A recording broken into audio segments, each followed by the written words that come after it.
After the CGEM sank in 1965, the UK initiated offshore health and safety guidance.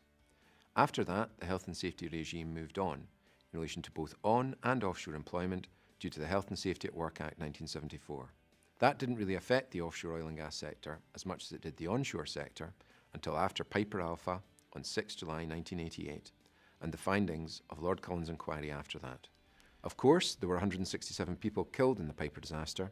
and that is still the worst offshore oil and gas disaster to date. Lord Cullen made various recommendations, including transferring the remit for health and safety from the Department of Energy over to the Health and Safety Executive. There was a view that there could be a perceived conflict of interest due to the financial drivers of the Department of Energy being in conflict with the health and safety steps which they were also covering at the time of Piper in 1988. Following the incidents and the safety case regime which was set up,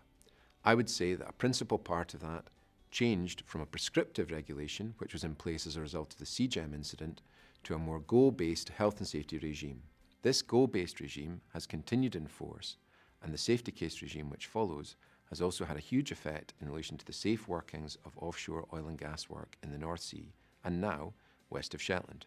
The Health and Safety Executive took over responsibility for health and safety after Lord Cullen's report. Although the 1974 Health and Safety at Work Act applied to onshore-based activities, this has now been extended to apply to offshore work. The Safety Case Regs 2005 deal with driving forward the goal-based, targeted health and safety position,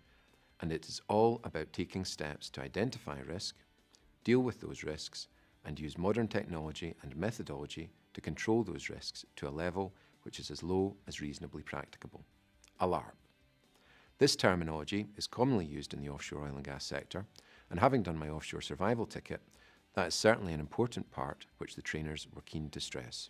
Of course, there was a fair bit of concern in the UK following the Mackay incident in April 2010.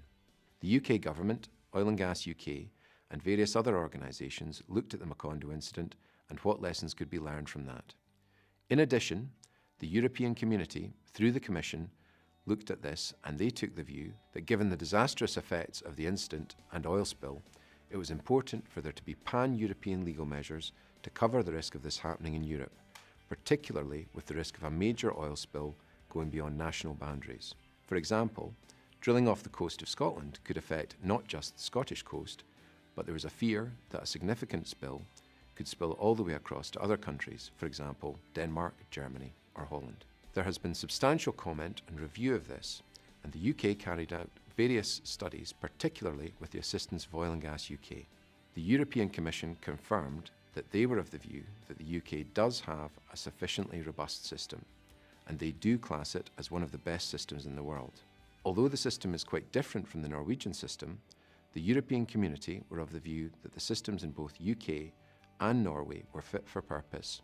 and as a result, the proposed regulation, which would have had direct effect, is now going to be changed to being a directive, which will therefore require state implementation. Coming back to mentioning goals, it's almost like a goal-setting set of European law.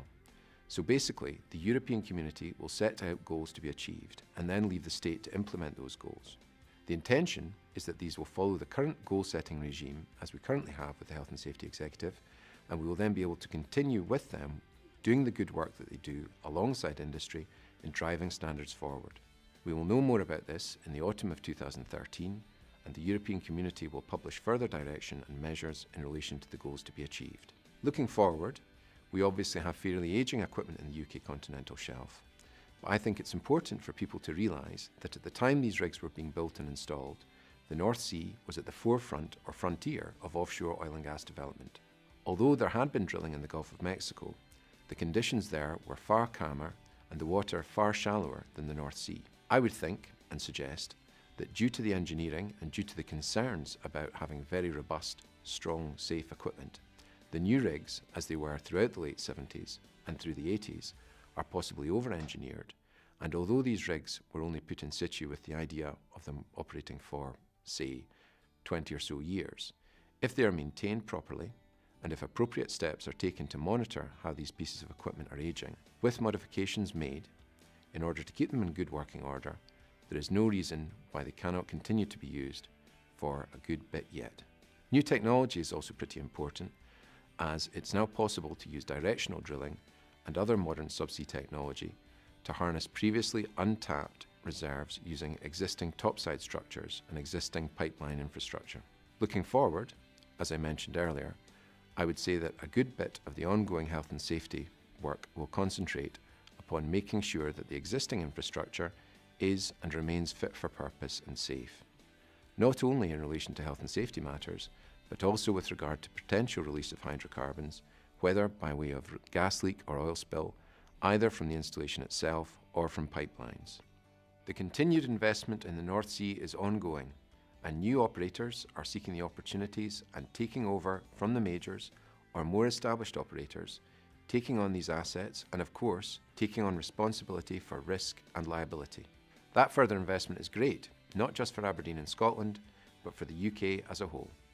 As well as the taxable gains to the Treasury, this is ensuring future jobs and also, obviously, the continued distribution of oil and gas into the UK network.